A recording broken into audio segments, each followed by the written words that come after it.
Good morning to everyone. Verse 33. If, however, you do not perform your religious duty of fighting, then you will certainly incur sins for neglecting your duties and thus lose your reputation as a fighter. Arjun was a famous fighter and he attained fame by fighting many great demigods, including even Lord Shiva. Lord Shiva. After fighting and defeating Lord Shiva in the dress of a hunter, Arjun pleased the Lord and received as a reward a weapon called Pashupat Astra. Everyone knew that he was a great warrior. Even Dronacharya gave him benedictions and awarded him the special weapon by which he could kill even his teacher. So he was credited with so many military certificates from many authorities, including his adopted father Indra, the heavenly king. But if he abandoned the battle, not only would he neglect his specific duty as a Kshatriya, but he would lose all his fame and good name and thus prepare his royal road to hell. In other words, he would go to hell not by fighting but by withdrawing from battle. Verse 34. People will always speak of your infamy, and for a respectable person, dishonor is worse than death. Both as friends and philosopher to Arjun, Lord Krishna now gives his final judgment regarding Arjun's refusal to fight. The Lord says, Arjun, if you level the battlefield before the battle even begins, people will call you a coward. And if you think that people may call you bad names, but that you will save your life by feeling the battlefield, then my advice is that you had to better to die in the battle. For a respectable man like you, ill fame is worse than death. So you should not flee for fear of your life. Better to die in the battle that will save you from the ill fame of misusing my friendship and from losing your prestige in society. So, the final judgment of the Lord was for Arjun to die in the battle and not withdraw. 35 verse. The great generals who have highly esteemed your name and fame will think that you have left the battlefield out of fear only, and thus they will consider you insignificant. Lord Krishna continued to give his verdict to Arjun. Do not think that the great generals like Duryodhana, Karna, and other contemporaries will think that you have left the battlefield of compassion for your brothers and grandfather. They will think that you have left out of fear for your life, and thus their high estimation of your personality will go to hell. 36 verse. Your enemies will describe you in many unkind words and scorn your ability. What could be more painful for you? Lord Krishna was astonished in the beginning at Arjun's uncalled for plea for compassion, and he described his compassion as befitting the non Aryans. Now, in so many words, he has proved his statements against Arjun's so called compassion. 37 verse. O son of Kunti, either you will be killed on the battlefield and attain the heavenly planets, or you will conquer and enjoy the earthly kingdom.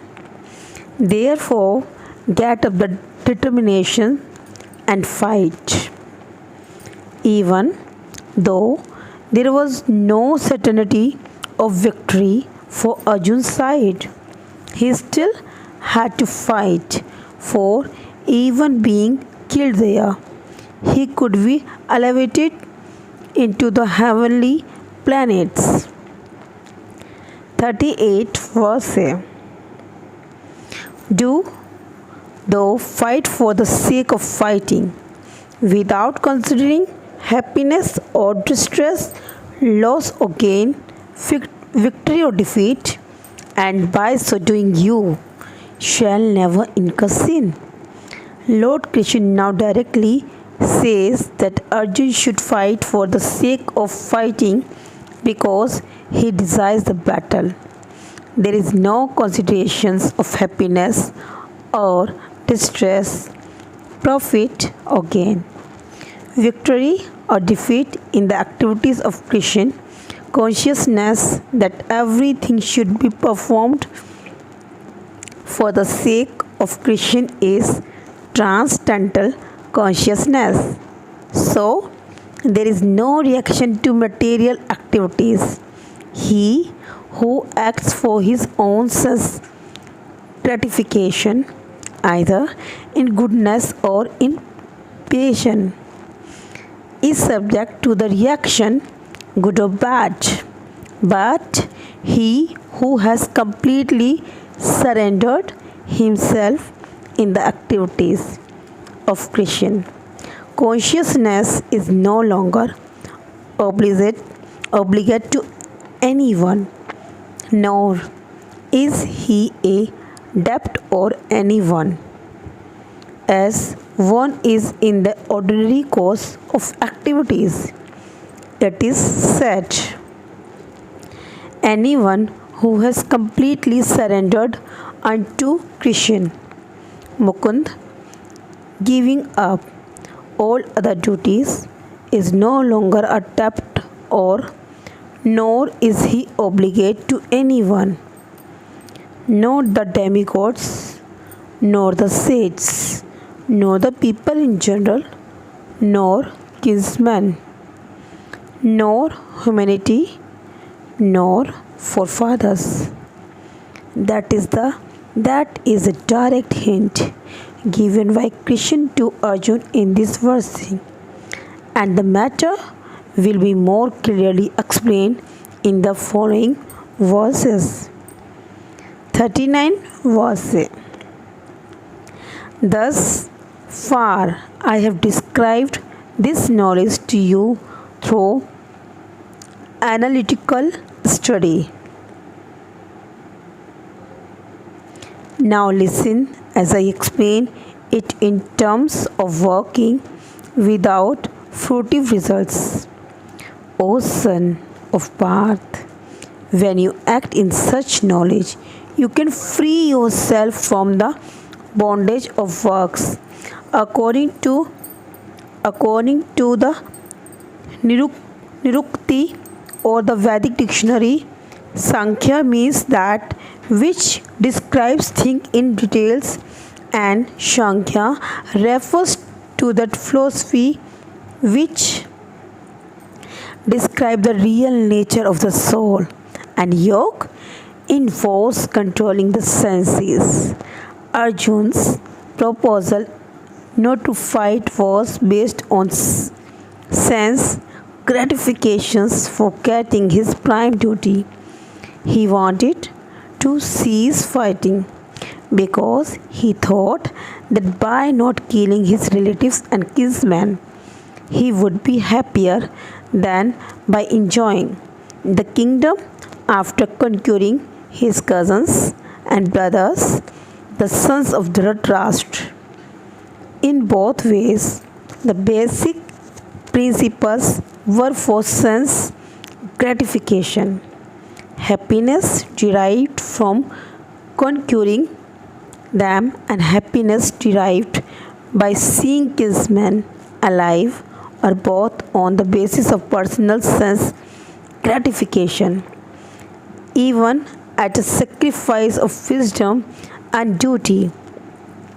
Krishna therefore wanted to explain to Arjun that by killing the body of his grandfather, he would not be killing the soul proper, and he explained that all individual persons, including the Lord Himself, are eternal individuals. They were individuals in the past, they were individual in the present, and they will continue to remain individuals in the future. Because all of us are individual souls eternally, we simply change our bodily dress in different manners, but actually we keep our individuality even after liberation from the bondage of material dress. An analytical study of the soul and the body has been very graphically explained by Lord Krishna, and this descriptive descriptive knowledge of the soul and the body from different angles of visions has been described here as Sankhya. In terms of the Nirukti dictionary, the Sankhya has nothing to do with Sankhya philosophy of the atheist Kapila. Long before the impostor Kapil's Sankhya, the Sankhya philosophy was expounded in the Srimad Bhagavatam by the true Lord Kapila. The incarnation of Lord Krishna, who explained it to his mother Devahuti. It is clearly explained by him that the Purusa or the Supreme Lord is active and that he creates by looking over the Prakriti. This is accepted in Veds and in the Gita. The description in the Veds indicates that the Lord glanced over the Prakriti or nature and impregnated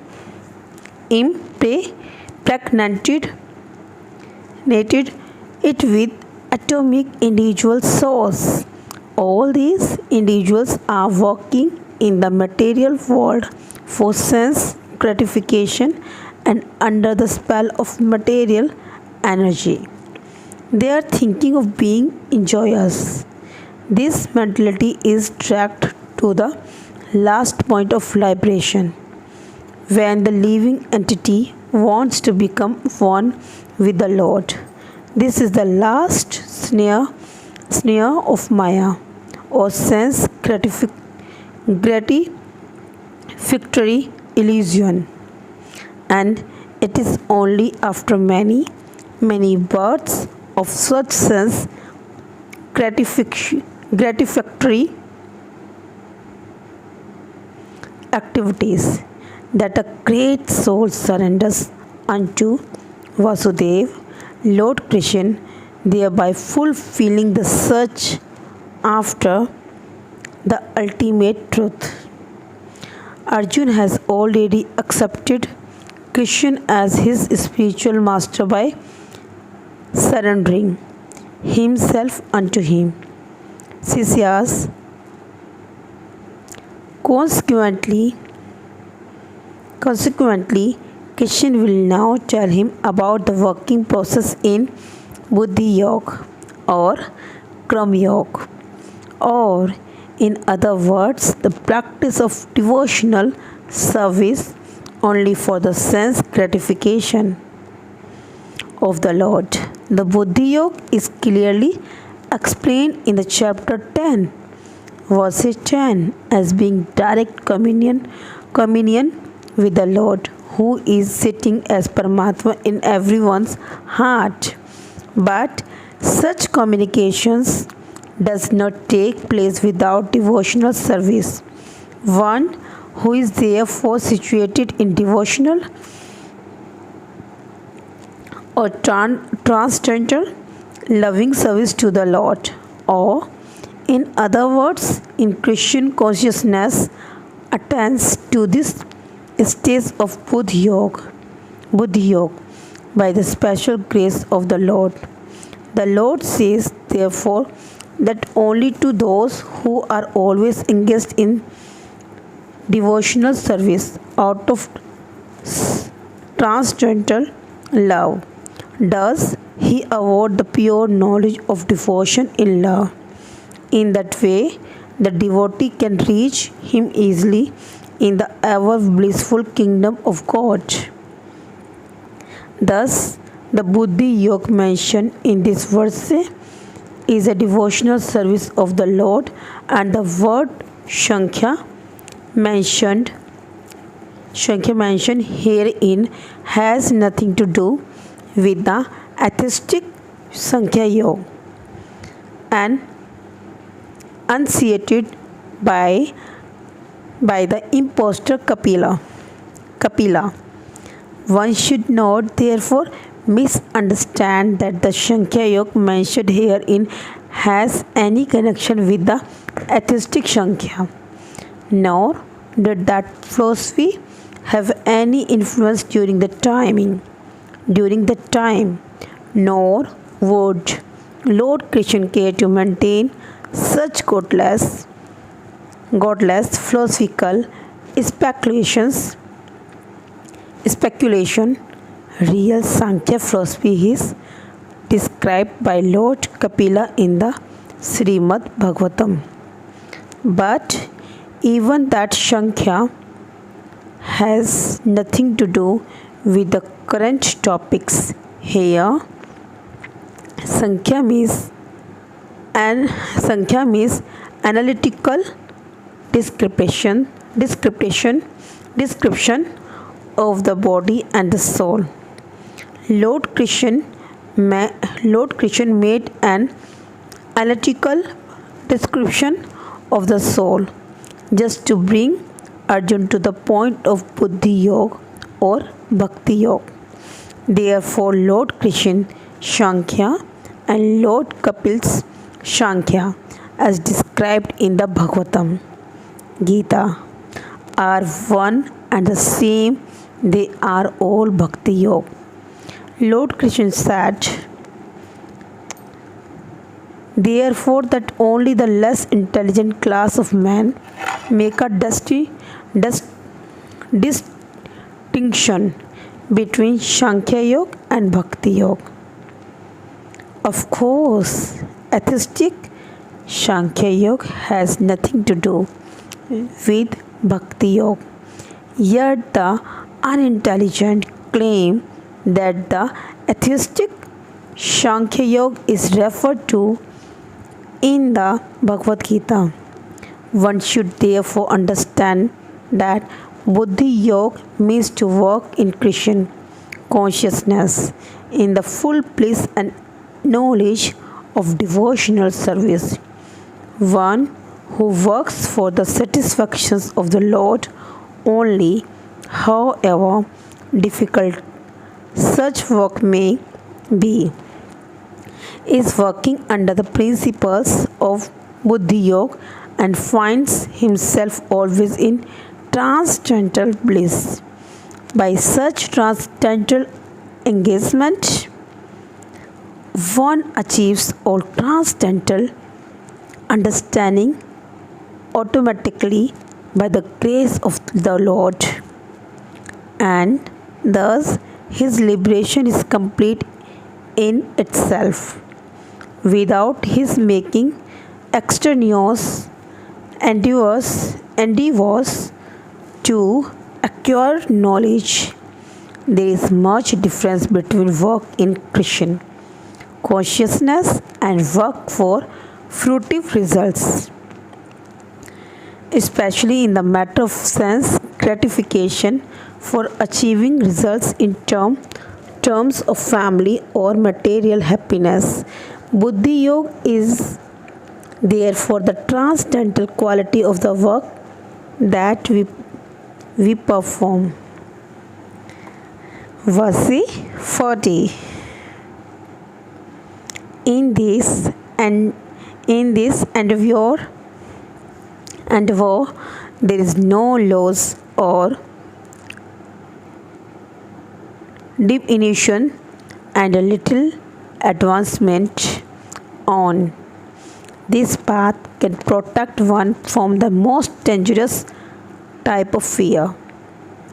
Activity in Christian consciousness or acting for the benefit of Christian without expressions of sense gratification is the highest transcendental quality of work. Even a small beginning of such activity finds no impediment, nor can that small beginning be lost at any stage. Any work begun on the material plan has to be completed, otherwise, the whole attempt becomes a failure. But any work begun in Christian consciousness has a permanent effect. Even though not finished, the performer of such work is therefore not at a loss even if his work in Christian consciousness is incomplete. 1% done in Christian consciousness bears permanent results, so that the next beginning is from the point of 2%. Whereas in material activity, without 100% success, there is no profit. Ajmila performed his duty in some percentage of Christian consciousness, but the result he enjoyed at the end was 100% by the grace of the Lord. There is a nice verse in the connection in Srimad Bhagavatam. If someone gives up his occupational duties and works in Christian consciousness and then falls down on account of not completing his work, but loses there on his part. And what can one gain if one performs his material activities perfectly? Or, as the Christians say, what profiteth a man if he gain the whole world yet suffers the loss of his eternal soul? Material activities and their results end with the body, but work in Christian consciousness carries a person again to Christian consciousness. Even after the loss of the body, at least one is sure to have a chance in the next life of being born again as a human being, either in the family of a great cultured Brahman or in a rich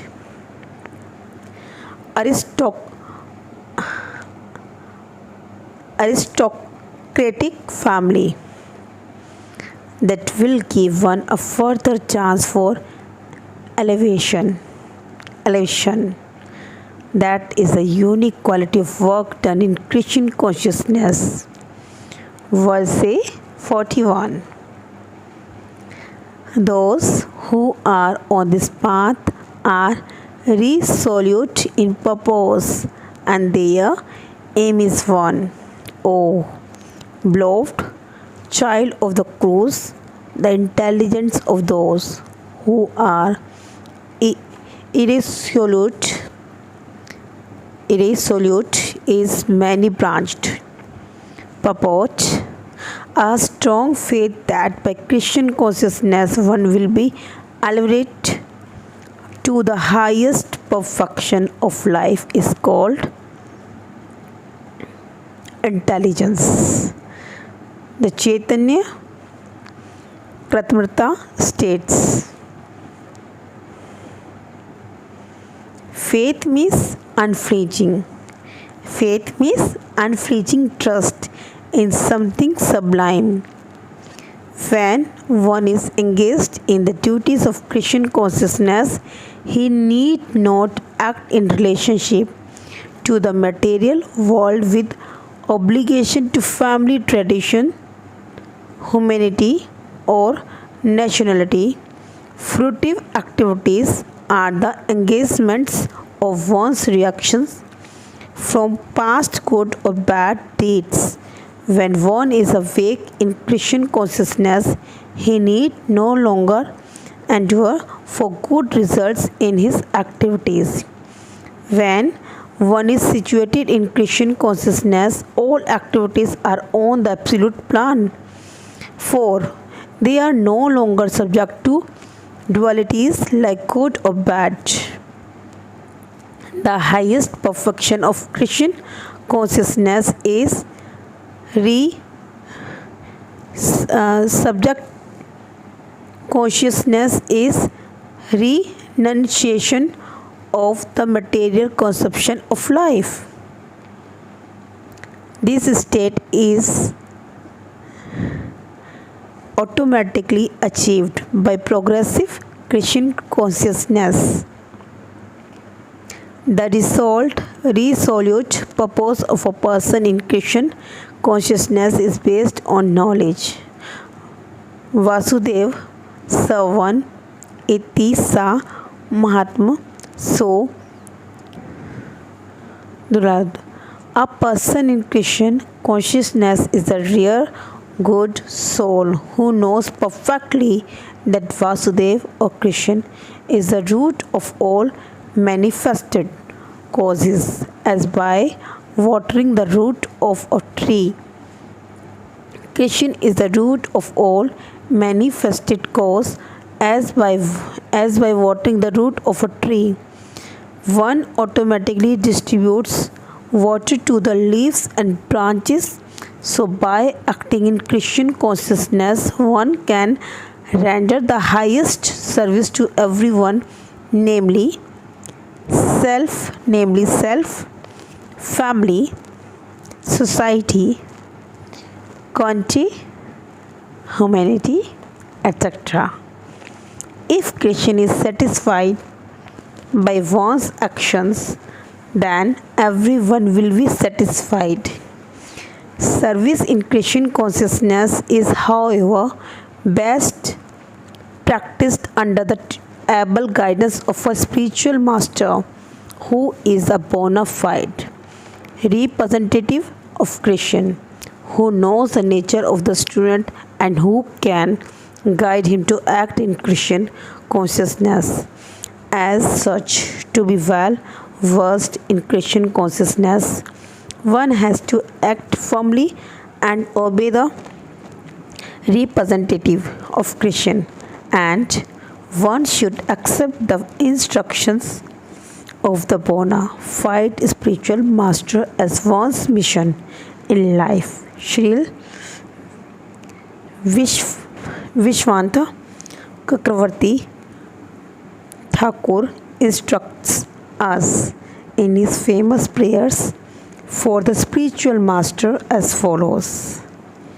By satisfaction of the spiritual master, the Supreme Personality of Godhead becomes satisfied, and by not satisfying the spiritual master, there is no chance of being promoted to the plan of Krishna consciousness. I should therefore meditate and pray for his mercy 3 times a day and offer my respectful obeisances unto him, my spiritual master. The whole process, however, depends on perfect knowledge of the soul beyond the conceptions of the body, not theoretically but practically. When there is no longer a chance for sense gratification manifested in fruitive activities, one who is not firmly fixed in mind is diverted by various types of fruitive acts. Verse 42 and 43. Men of small knowledge are very much attached to the flowery words of the Veds, which recommended various fruitive activities for elevation to heavenly planets, resultant good birth, power, and so forth, being desirous of sense gratification and opulent life. They say that there is nothing more than this. People in generally are not very intelligent, and due to their ignorance, they are most attached to the fruitive activities recommended in the Kramkand portions of the Veds. They do not want anything more than sense gratificatory proposals for enjoying life in heaven, where wine and women are available and material opulence is very common.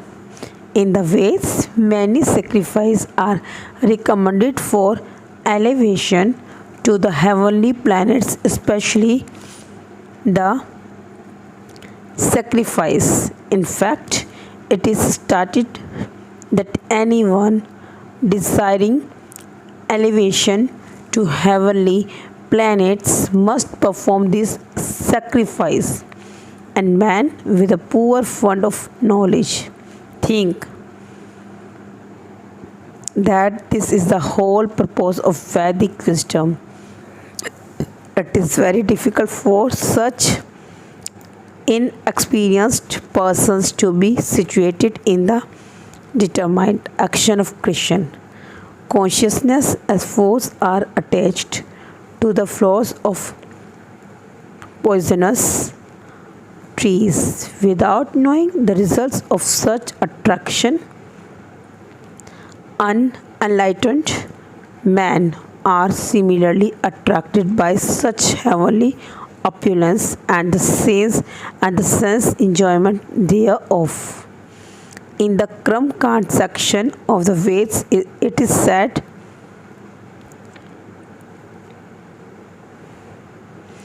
in other words, those who perform the 4th month penances become eligible to drink the Somras beverage to become immortal and happy forever.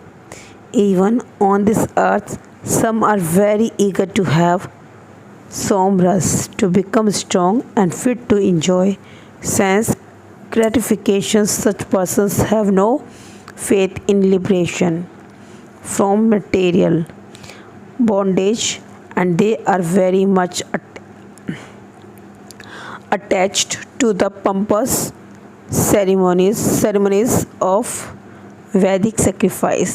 They are generally sensual and they do not want anything other than the heavenly pleasures of life.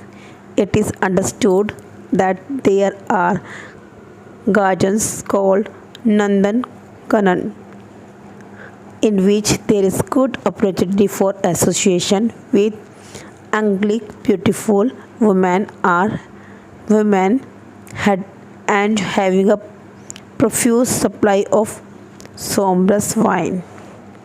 Such worldly happiness is certainly sensual, therefore, there are those who are purely attached to such material temporary happiness as lords of the material world.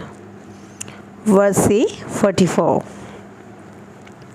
In the minds of those who are too attached to sense enjoyment and material opulence, and who are bewildered by such things, the resolute determination for devotional service to the Supreme Lord does not take place.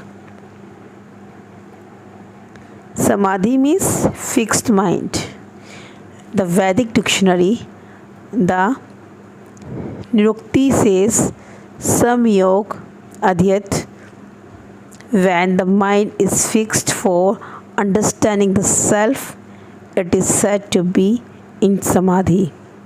Samadhi is never possible for persons interested in material sense enjoyment, nor for those who are bewildered by such temporary things.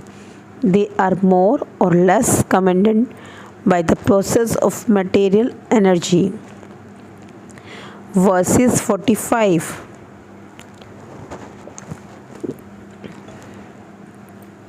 The Vedas deal mainly with the subject of the three modes of material nature. O Arjun, become transcendental to these three modes, be free from all dualities and from all anxieties for gain and safety, and be established in the self. All material activities involve actions and reactions in the three modes of material nature. They are meant for fruitive results, which cause bondage in the material world. The Vedas deal mostly with fruitive activities to gradually elevate the general public from the field of sense gratification to a position on the transcendental plan. Arjun, as a student and friend of Lord Krishna, is advised to raise himself to the transcendental position of Vedanta philosophy, where in the beginning there is Brahm Jijnas, or questions on the supreme transcendence. All the living entities who are in the material world are struggling very hard for existence. For them, the Lord, after creation of the material world, gave the Vedic wisdom advising how to live and get rid of the material and entanglement. When the activities for sense gratification, namely the Kram Kand chapter, are finished, then the chance for spiritual realization is offered in the form of the Upanishad, which are part of different Vedas, as the Bhagavad Gita is a part of the fifth Ved, namely the Mahabharata. The Upanishad mark the beginning of transcendental life. As long as the material body exists, there are actions and reactions in the material modes. One has to learn tolerance in the face of dualities such as happiness and distress, or cold and warmth, and by tolerating such dualities become free from anxieties regarding gain and loss. This transcendental position is achieved in full Christian consciousness when one is fully dependent on the good will of Christian. Verse 46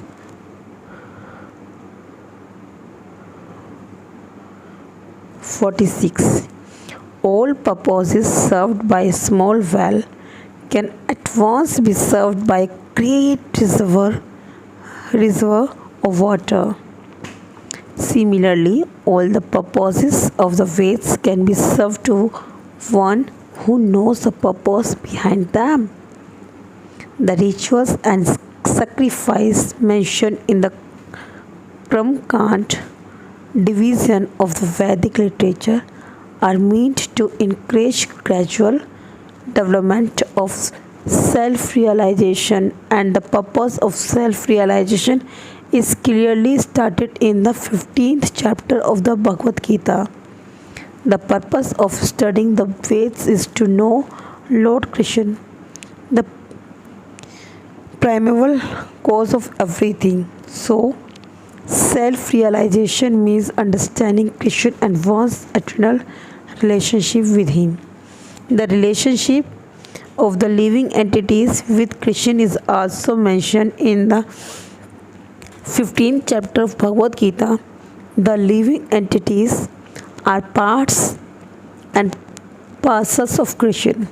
Therefore, revival of Krishna consciousness by the individual living entity in the highest perfectional stage of Vedic knowledge. This is confirmed in the Srimad Bhagavatam as follows. O my Lord, a person who is chanting your holy name, although born of a low family like that of a dog eater, is situated on the highest platform of self-realization. Such a person must have performed all kinds of penances and sacrifice according to Vedic rituals and studied the Vedic literatures many times after taking his bath in all the holy places of pilgrimage. Such a person is considered to be the best of the Aryan family. So, one must be intelligent enough to understand the purpose of the Veds without being attached to the rituals only, and must not desire to be elevated to the heavenly kingdoms from a better quality of sense gratifications. It is not possible for the common man in this age to follow all the rules and regulations of the Vedic rituals, nor is it possible to study all of the Vedanta and the Upanishad wholly. It requires much time, energy, knowledge, and resources to execute the purposes of the Veds. This is hardly possible in this age. The best purpose of Vedic culture is served, however, by chanting the holy name of the Lord as recommended by Lord Chaitanya, the deliverer of all fallen souls. When Lord Chaitanya was asked by a great Vedic scholar, Prakash Nandan Saraswati, why he, the Lord, was chanting the holy name of the Lord like a sentimentalist instead of studying Vedanta philosophy, the Lord replied that his spiritual master had found him to be a great fool and thus asked him to chant the holy name of Lord Krishna.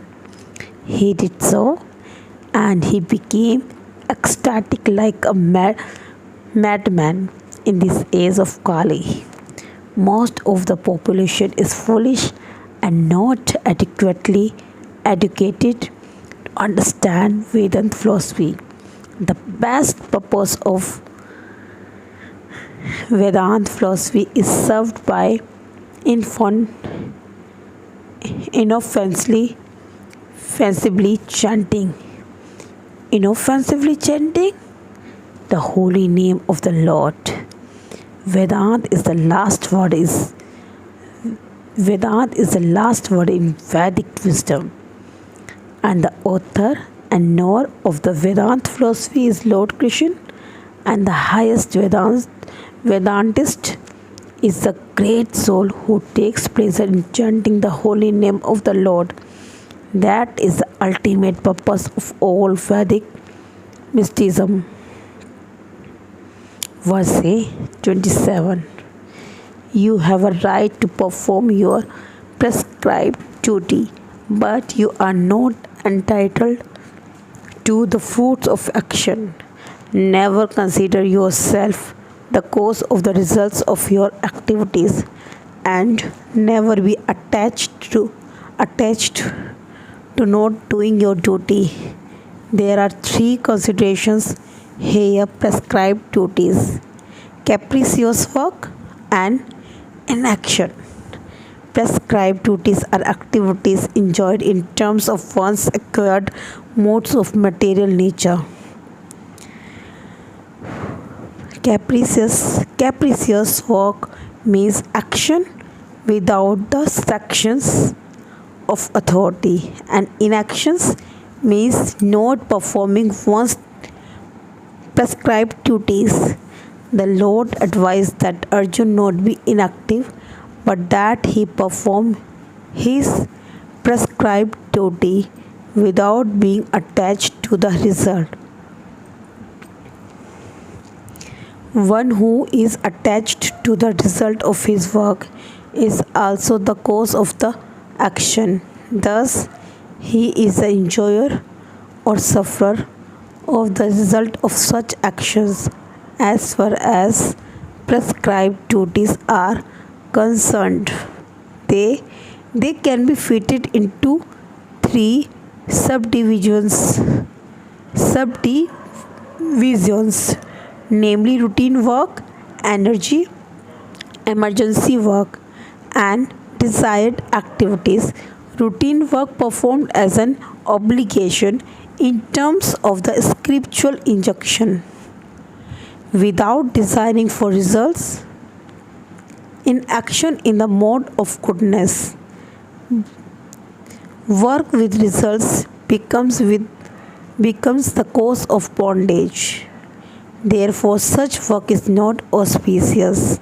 Everyone has his proprietary proprietary right in regard to prescribed duties, but should act without attachment to the result.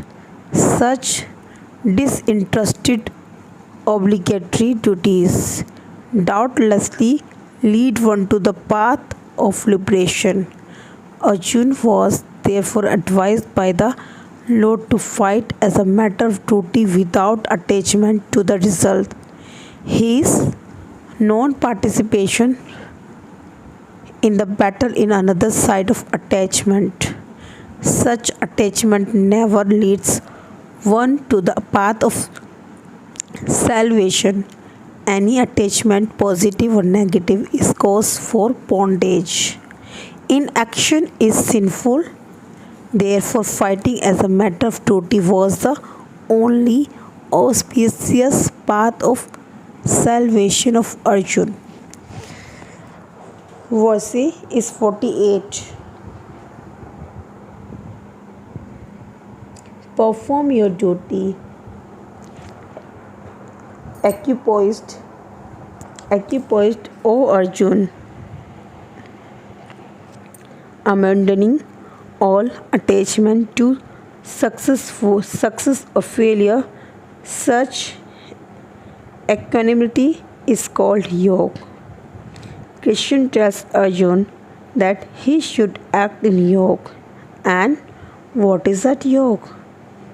Yoga means concentrate the mind upon the Supreme by controlling the ever disturbing senses. And who is supreme? The Supreme is the Lord.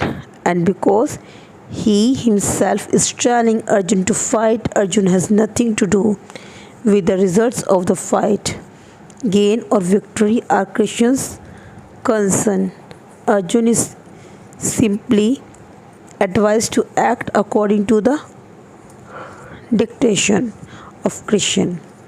The following of Krishna's dictation is real yoga, and this is practiced in the process called Krishna consciousness. By Krishna consciousness only can one give up the sense of proprietorship. Proprietorship?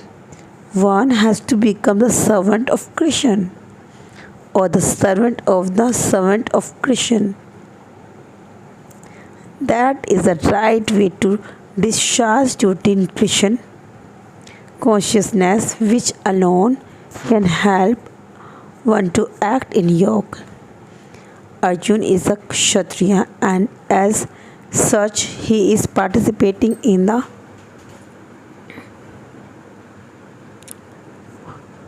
Varna Ashram Dharma institution.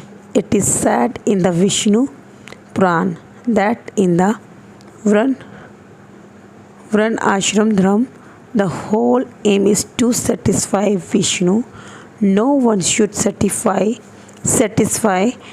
himself, as is the rule in the material world, but one should satisfy Krishna. So, unless one satisfies Krishna, one cannot correctly observe the principles of Varna Ashram Dharma. Indirectly, Arjun was advised to act as Krishna told him. Verses 49. O Dhananjay, keep all abominable activities far distant by devotional service, and in that consciousness surrender unto the Lord. Those who want to enjoy the first fruits of their work are misers. One who has actually come to understand one's constitutional position as an eternal servitor of the Lord gives up all engagements save working in Krishna consciousness. As already explained, Buddhi Yoga means transcendental loving service to the Lord. Such devotional service is the right course of action for the living entity. Only misers desire to enjoy the fruit of their own work, just to be further entangled in material bondage. Except for work in Krishna consciousness, all activities are abominable because they continually blind the worker to the cycle of birth and death. One should therefore never desire to be the cause of work. Everything should be done in Krishna consciousness for the satisfaction of Krishna. Misers do not know how to utilize the assets of rich which they acquire by good fortune or by hard labor. One should spend all energies working in Krishna consciousness, and that will make one's life successful. Like misers, unfortunate persons do not employ their human energy in the service of the Lord.